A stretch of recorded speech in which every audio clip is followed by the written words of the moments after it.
నా పేరు సూర్యకళ. స్వామి వివేకానంద మనందరికీ పరిచితులు, రాజీవ్ దీక్షిత్ మనందరికీ పరిచితులు. చాలా చిన్న ఏజ్లో పోయారు, కానీ ఇప్పటికీ మనందరిలో ఉన్నారు. ఉన్నారా లేరా? చెప్పండి, ఉన్నారా లేరా? మరి ఇది సంతాప సభ కాదు, సంతోష సభ. మనమందరం దీపక్ చేసిన మంచి కార్యాలని, మనతో ఉన్న అనుబంధాన్ని మనం సెలబ్రేట్ చేసుకుంటున్నాం. వచ్చిన వాళ్ళందరూ పోవాల్సిందే. ఎవరు చిరకాలం ఇక్కడ ఉండరు. ఇంత గొప్ప వ్యక్తి, నేను పోతే ఇంతమంది వస్తారని నేను ఆలోచిస్తున్నాను. అమ్మ, నేను కూడా దీపక్ లాగే మీరు ఏం చేస్తారు అంటే జవాబు ఇవ్వలేదు. ఎందుకంటే ఎక్కడ అవసరం అంటే అక్కడ నిలబడే వ్యక్తిని. దీపక్ కూడా అంతే. నాకు నిజంగా చెప్పాలంటే ఆనందంగా ఉంది.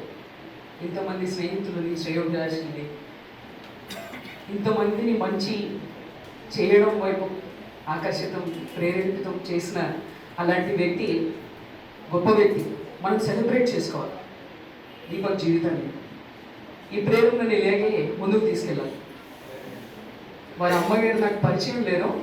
దీపక్ పోయినప్పటి నుంచి నేను అందరిని అడిగింది ఒకటే, పోయే వాళ్ళు పోతారు, ఉన్న వాళ్ళకే బాధ.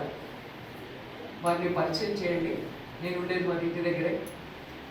దీపక్ పోయాడు కదా, సూర్యకళ ఉంది మీకు. నేను తప్పకుండా మీ బాధ్యత తీసుకుంటాను. మీకు కావాల్సిన ప్రేమ, అనురాగం అందరినీ ఇస్తాను. దీపక్ చేయాల్సిన పనులన్నీ మీరు ఏమనుకున్నారో నాకు చెప్పండి, నేను చేస్తాను. నేను కృతజ్ఞురాలి. ఇంత గొప్ప వ్యక్తిని సమాజానికి, దేశానికి, మనందరికీ అందించినందుకు మీకు పాదాభివందనం. ఎప్పటికీ మేమందరం కృతజ్ఞులం. మా బృందం రాలేకపోయింది, కానీ గ్రామ భారతి కూడా దీపక్తో చాలా పనిచేసింది.